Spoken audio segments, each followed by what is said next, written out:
तो स्वागत है आप सभी का आपके अपने चैनल लक्ष्य तक पर। सीटेट की तैयारी अगर आप कर रहे हैं तो यह क्लास आपके लिए इम्पोर्टेंट होने वाली है, क्योंकि आज की क्लास हमारी होने वाली बाल विकास के पेडागोजी प्रश्न पर आधारित, जिसमें हम बहुत सारे महत्वपूर्ण प्रश्नों की चर्चा करेंगे जो एनसीईआरटी के प्रश्न हैं, और साथ में जो प्रश्न एनसीईआरटी के नहीं है वो है एनसीईआरटी बेस्ड।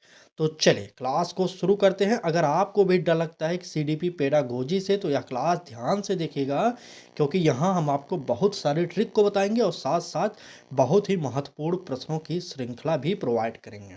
तो चलिए क्लास को शुरू करते हैं। देख लीजिए आज की क्लास थोड़े टफ वाले प्रश्नों पर आधारित होने वाली है। ठीक, चलिए पहला प्रश्न देखेंगे क्या कर रहा है हमारा।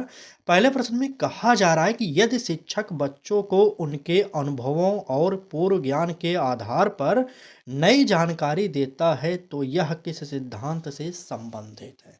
ए ऑप्शन कह रहा है कि व्यवहारवाद, बी ऑप्शन संज्ञानात्मक दृष्टिकोण, सी ऑप्शन जैविक परिपक्वता, डी ऑप्शन दंड आधारित।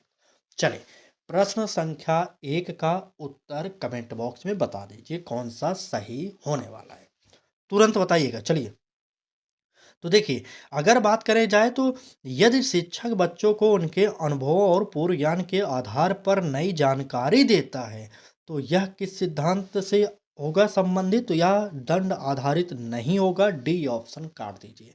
ठीक है, और जैविक परिपक्वता भी यहाँ पर नहीं होगा। अब हमने सी और डी को काट दिया, ए और बी में से एक उत्तर होगा, आप कमेंट करके बता दीजिए। चलिए तुरंत कमेंट करिए, देखते हैं कितने लोग उत्तर दे देते हैं।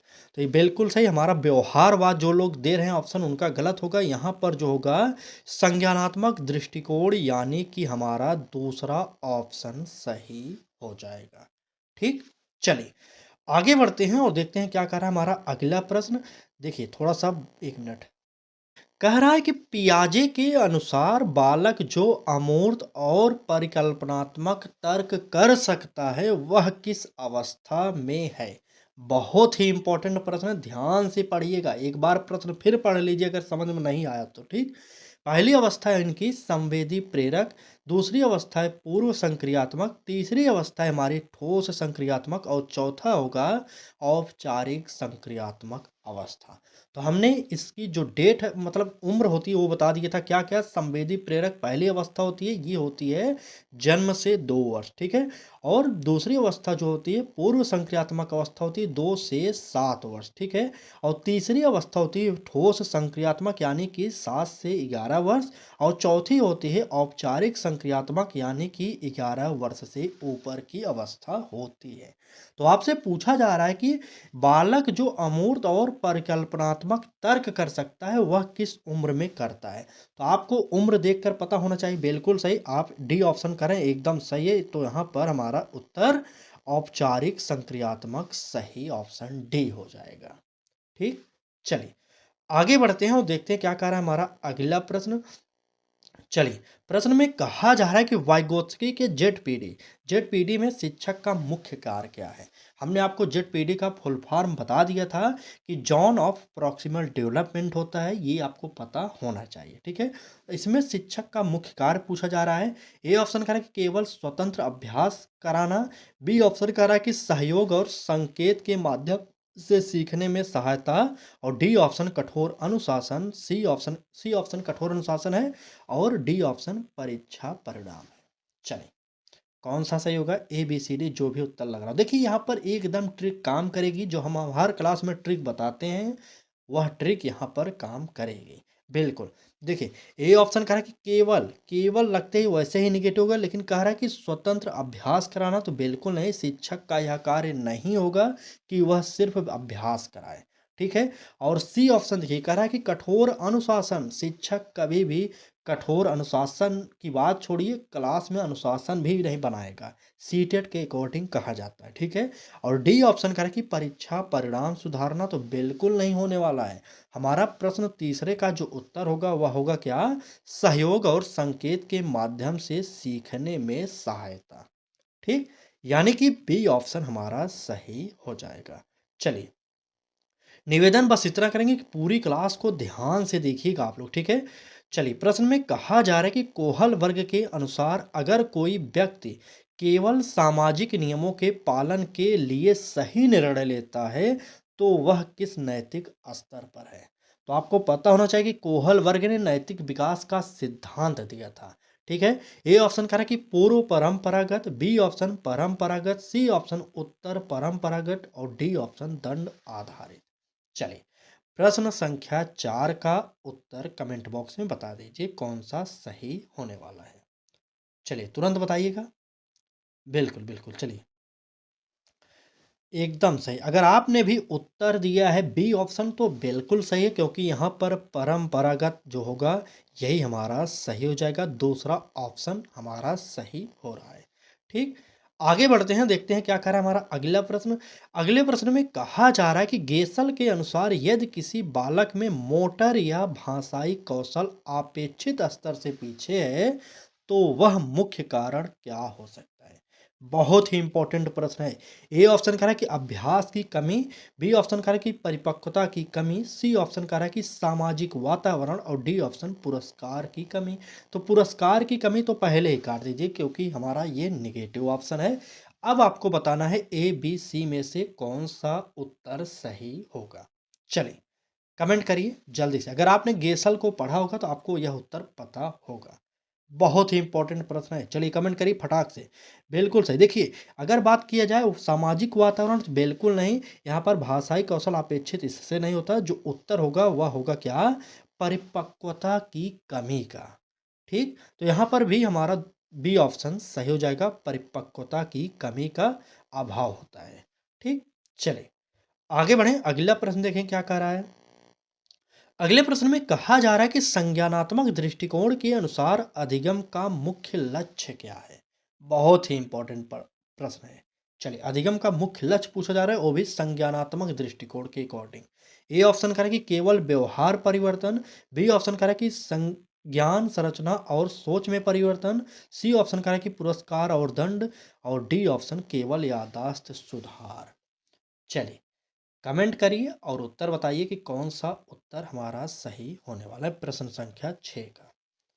चलिए देखते हैं क्या कह रहा है उत्तर। बिल्कुल चलिए, बिल्कुल चलिए, संज्ञानात्मक दृष्टिकोण के अनुसार अधिगम का जो मुख्य लक्ष्य होता है वह कभी भी याददाश्त सुधार के लिए नहीं होता, ना ही पुरस्कार और दंड के लिए होता है, ना ही केवल व्यवहार परिवर्तन के लिए होता है। यहाँ पर जो उत्तर होगा क्या होगा, ज्ञान संरचना और सोच में परिवर्तन, यानी कि बी ऑप्शन यहाँ पर हमारा उत्तर सही हो जाएगा। ठीक, नोट कर लिए ना। चलिए आगे बढ़ते हैं और देखते हैं क्या कह रहा है हमारा अगला प्रश्न। अगले प्रश्न में कहा जा रहा है कि गार्डनर के अनुसार यदि कोई बालक चित्रकला में उत्कृष्ट है तो उसमें प्रमुख बुद्धि होगी। क्या होगी बताइए। ए ऑप्शन कह रहा है कि स्थानिक, बी ऑप्शन कह रहा है कि भाषाई, सी ऑप्शन कह रहा है कि तार्किक गणितीय, और डी ऑप्शन अंतर वैयक्तिक। चलिए बताइए, ये गार्डनर के अनुसार यदि कोई बालक चित्रकला में उत्कृष्ट है तो उसमें कौन सी बुद्धि होगी। आप कमेंट करिए जल्दी से, प्रश्न संख्या 7 का उत्तर बताइए। चलिए बिल्कुल बिल्कुल, देखिए यहाँ पर जो बुद्धि होगी वह होगी स्थानिक बुद्धि, यानी कि ए ऑप्शन हमारा सही हो जाएगा। ठीक, चलिए क्लास अच्छी लग रही है तो लाइक कर दीजिए, चैनल पर पहली बार आए तो सब्सक्राइब कर लीजिए और बेल आइकन को ऑन करिए। और डेली सुबह 10 बजे, शाम को 5 बजे क्लासेज होती हैं, आप जरूर लाइव अटेंड करिए। चलिए बात करेंगे प्रश्न की। तो कह रहा है कि लगातार बाहरी पुरस्कार देने से बालक में किस समस्या का खतरा बढ़ता है। आपको बताना होगा। ए ऑप्शन कह रहा है कि आंतरिक प्रेरणा की कमी, बी ऑप्शन स्मृति में वृद्धि, सी ऑप्शन आत्म नियमन, और डी ऑप्शन गहन अधिगम। चलिए प्रश्न संख्या 8 का उत्तर बताइए कि लगातार बाहरी पुरस्कार देने से बालक में किसका समस्या खतरा बढ़ जाता है, बताइए। प्रश्न संख्या 8, बिल्कुल बिल्कुल एकदम सही। तो क्या होगा, आंतरिक प्रेरणा की कमी होगी, यहाँ पर इसकी खतरा बढ़ जाती है। ठीक है, यानी कि ए ऑप्शन हमारा सही हो जाएगा। गहन अधिगम की नहीं होगा, आत्म नियमन का भी नहीं होगा, स्मृति वृद्धि, ये सब B C D option negative है, इसलिए इसे काट दीजिए। ठीक, चलिए आगे बढ़ते हैं और देखते हैं क्या कह रहा है हमारा अगला प्रश्न। अगले प्रश्न में कहा जा रहा है कि समावेशी कक्षा में समान अवसर का अर्थ क्या है। अब आपको बताना है कि समान अवसर का अर्थ क्या है। चलिए ए ऑप्शन कह रहा है कि सभी को समान पाठ्यक्रम देना। क्या समान अवसर का यही उद्देश्य रह गया? तो बिल्कुल नहीं, इसे काट सकते हैं आप। चलिए काटिए तुरंत। ठीक। बी ऑप्शन कह रहा है कि व्यक्तिगत आवश्यकताओं के अनुसार संसाधन देना। तो ये हमारा ऑप्शन हो सकता है। सी ऑप्शन कह रहा है कि केवल विशेष बच्चों को अलग करना। समावेशी शिक्षा के विरोध में आप कुछ भी कार्य नहीं कर सकते। इस ऑप्शन में देखिए कह रहा है कि अलग करना, और समावेशी शिक्षा कहती है कि किसी भी बालक को आप अलग नहीं करेंगे, एक ही छत के नीचे एक ही क्लास में उसे पढ़ाएंगे। ठीक। और समावेशी शिक्षा के अंतर्गत प्रत्येक बालक विशिष्ट होता है, ये आपको पता होना चाहिए। चलिए, इसलिए सी ऑप्शन कट जाएगा। डी ऑप्शन कह रहा है कि परीक्षा परिणाम सुधारना। ये भी हमारा नेगेटिव है। उत्तर जो होगा क्या होगा? बी ऑप्शन होगा। कैसे? क्योंकि यहाँ पर समान अवसर का बात कर रहा है। ठीक है, तो क्या होगा उत्तर? व्यक्तिगत आवश्यकताओं के अनुसार संसाधन देना। ठीक। चलिए, नोट कर लीजिएगा, इस प्रश्न का उत्तर बी ऑप्शन हमारा सही होगा। आगे बढ़ेंगे, अगला प्रश्न देखेंगे क्या कह रहा है। चलिए, प्रश्न में कह रहा है कि स्किनर के अनुसार अगर कोई व्यवहार बिना पुरस्कार के भी बना रहता है तो कारण क्या हो सकता है?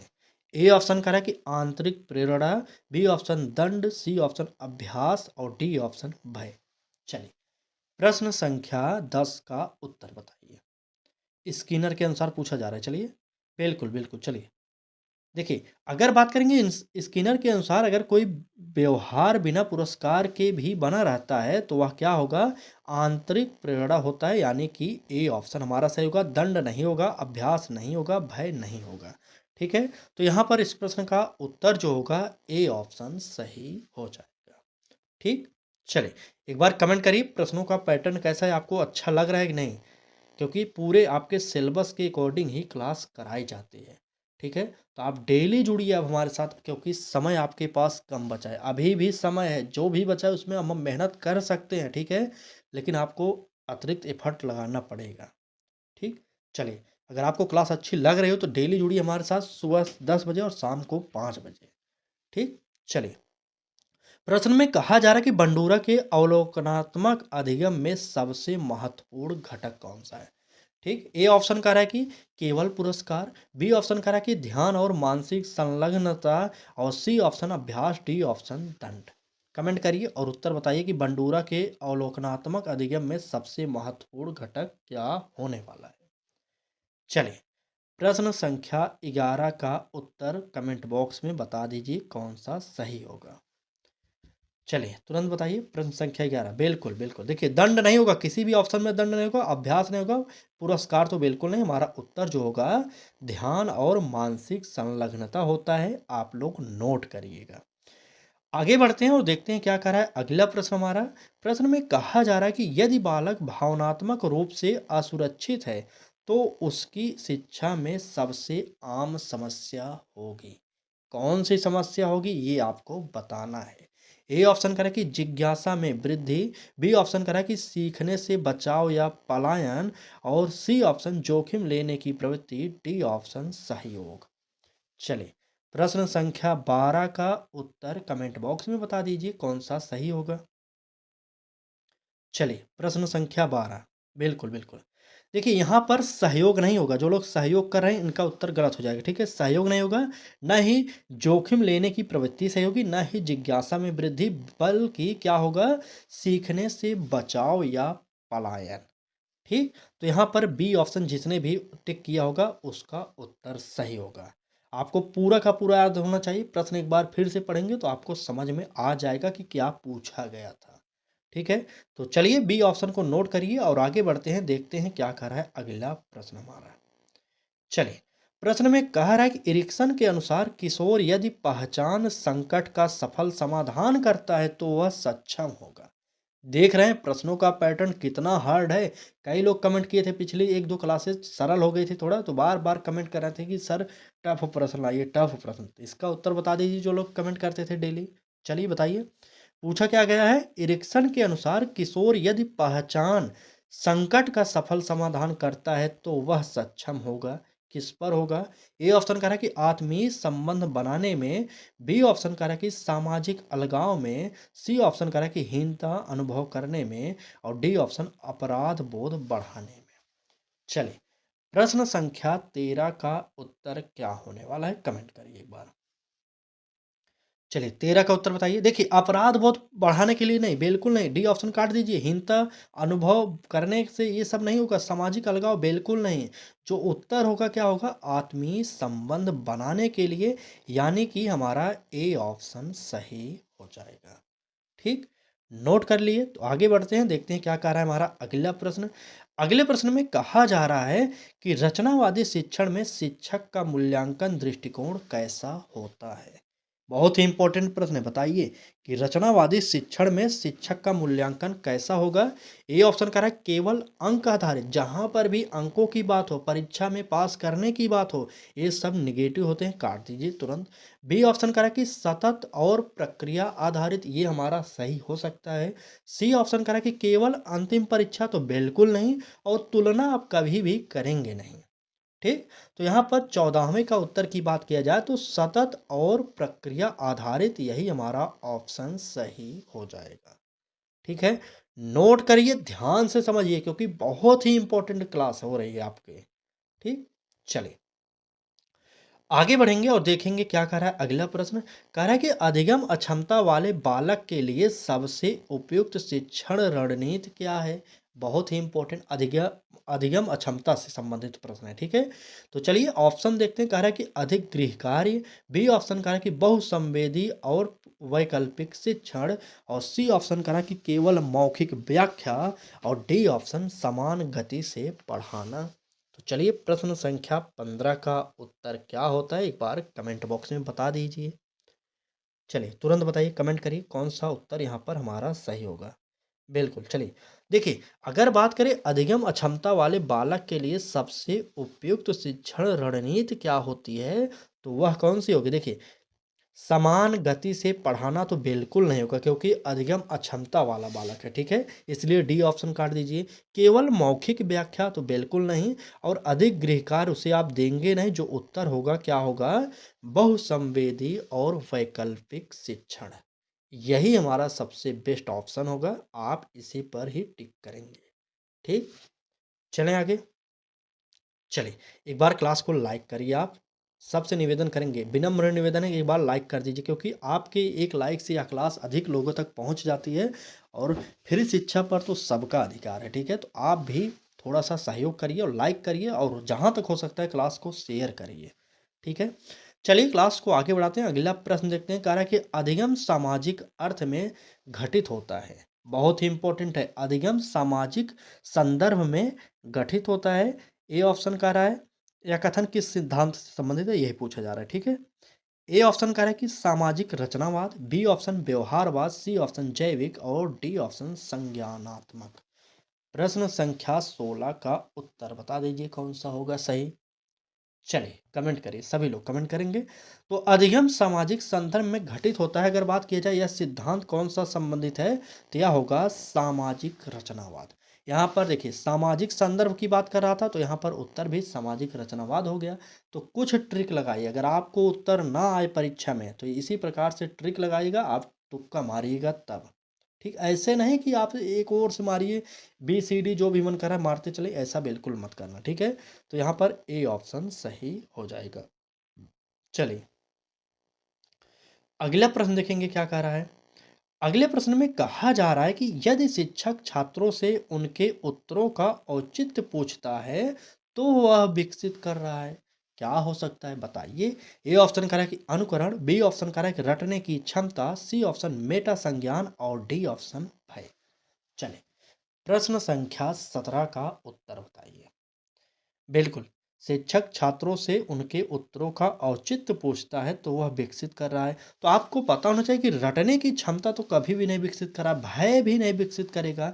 अब आपको ए और सी में से उत्तर बताना है, तो तुरंत कमेंट बॉक्स में बताइए, सब लोग कमेंट करेंगे। चलिए चलिए तुरंत कमेंट करिए। बिल्कुल अनुकरण यहाँ पर नहीं हो रहा है, हमारा उत्तर जो होगा मेटा संज्ञान होगा। तो आपने इस शब्द को जरूर सुना होगा वैसे सीडीपी के अंतर्गत, तो बिल्कुल यही हमारा मेटा संज्ञान है, यानी कि सी ऑप्शन हमारा सही हो जाएगा। ठीक, चलें आगे। चलिए अगला प्रश्न देखा जाए तो कह रहा है कि भूलने का पश्च हस्तक्षेप सिद्धांत क्या बताता है, बताइए। ए ऑप्शन कह रहा है कि नई सीख पुरानी सीख को प्रभावित कर सकती है। बी ऑप्शन कह रहा है कि केवल समय से भूलना। सी ऑप्शन कह रहा है कि अभ्यास से भूलना बढ़ता है। और डी ऑप्शन भावनाएं स्मृति को प्रभावित नहीं करती। चलिए, प्रश्न संख्या 18 का उत्तर क्या होगा कमेंट बॉक्स में बता दीजिए जल्दी से। तो चलिए, प्रश्न संख्या 18 का उत्तर बताइए। भूलने का पश्च हस्तक्षेप सिद्धांत क्या बताता है? प्रश्न संख्या 18 तुरंत कमेंट कर देखिए। भावनाएं और स्मृतियां जो है प्रभावित नहीं करती तो बिल्कुल गलत है। अभ्यास से भूलना बढ़ता है, बिल्कुल नहीं। केवल समय से भूलना, ये भी नहीं उत्तर होगा। तो यहाँ पर जो उत्तर होने वाला है हमारा क्या होगा? नई सीख पुरानी सीख को प्रभावित कर सकती है। ये तो बिल्कुल सही है। ठीक है, ए ऑप्शन यहाँ पर हमारा सही हो जाएगा। ठीक, चलिए आगे बढ़ें, अगला प्रश्न देखते हैं। देखिए, आराम से पढ़िए, जो भी पढ़िए ठोस पढ़िए, समझ लीजिए, दोबारा ना पढ़ना पड़े। ठीक, चलिए बात करेंगे प्रश्न की। तो कह रहा है कि पियाजे के अनुसार औपचारिक संक्रियात्मक अवस्था में बालक सक्षम होता है। तो अभी मैंने जस्ट ऊपर ही बता दिया था पियाजे के चारों अवस्थाओं को। तो आप एक बार कमेंट करिए कि औपचारिक संक्रियात्मक अवस्था की जो उम्र होती है कब से कब तक मानी जाती है, कमेंट कर दीजिए। तब तक हम ऑप्शन पढ़ते हैं। ए ऑप्शन कह रहा है कि केवल ठोस वस्तुओं पर तर्क करने में।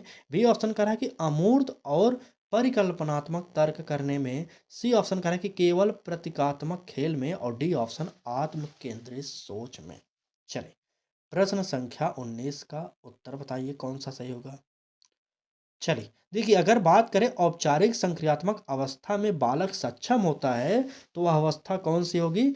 अमूर्त और परिकल्पनात्मक तर्क करने में, यानी कि बी ऑप्शन हमारा सही हो जाएगा। नोट कर लिए? तो चलिए आगे बढ़ते हैं, देखते हैं क्या कह रहा है प्रश्न हमारा। प्रश्न में कहा जा रहा है कि बाल केंद्रित कक्षा का सबसे स्पष्ट संकेत क्या है? ए ऑप्शन करें कक्षा में पूर्ण मौन। बी ऑप्शन शिक्षक का नियंत्रण निरंतर नियंत्रण कर रहा है। ठीक है, और बी ऑप्शन तो हो गया। सी ऑप्शन देखिए छात्रों की सक्रिय सहभागिता। और डी ऑप्शन कठोर अनुशासन। तो चलिए, बाल केंद्रित कक्षा का सबसे स्पष्ट संकेत क्या है ये आपको बताना है। देखिए, कठोर अनुशासन गलत होगा, काट दीजिए। कक्षा पूरी तरीके से अगर मौन होगी तो ये भी निगेटिव है, ए ऑप्शन को भी काटिए। शिक्षक का निरंतर नियंत्रण रहे, ये भी हमारा कट जाएगा। उत्तर जो होगा हमारा छात्रों की सक्रिय सहभागिता, आपको नोट करना है। देख रहे हैं किस प्रकार से नेगेटिव शब्दों को हमने काटा। अगर आप भी चाहते हैं इस प्रकार से प्रश्नों के उत्तर को निकालना तो आपको थोड़ा दिन तो हमारे साथ जुड़ना पड़ेगा। बहुत दिन नहीं, 2-4 दिन जुड़िए, आपको खुद पता चल जाएगा किस प्रकार से पेडागोजी के प्रश्न को सॉल्व कर सकते हैं। ठीक, चलिए आगे बढ़ें। चलिए आगे बढ़ते हैं, देखते हैं। आज की क्लास में बस इतने ही प्रश्न थे। बाकी क्लास आपको कैसी लगी कमेंट बॉक्स में ज़रूर बताइएगा। क्लास अच्छी लगी हो तो लाइक कर दीजिएगा। चैनल पर पहली बार आए हो तो सब्सक्राइब कर लीजिए और बेल आइकन को ऑन कर लीजिए।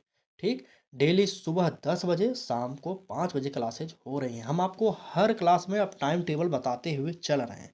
क्यों? क्योंकि कई लोग हैं क्लास देखते हैं, अच्छी लगती है तो बार बार कमेंट करते हैं कि सर आपकी क्लास कब लाइव होती है।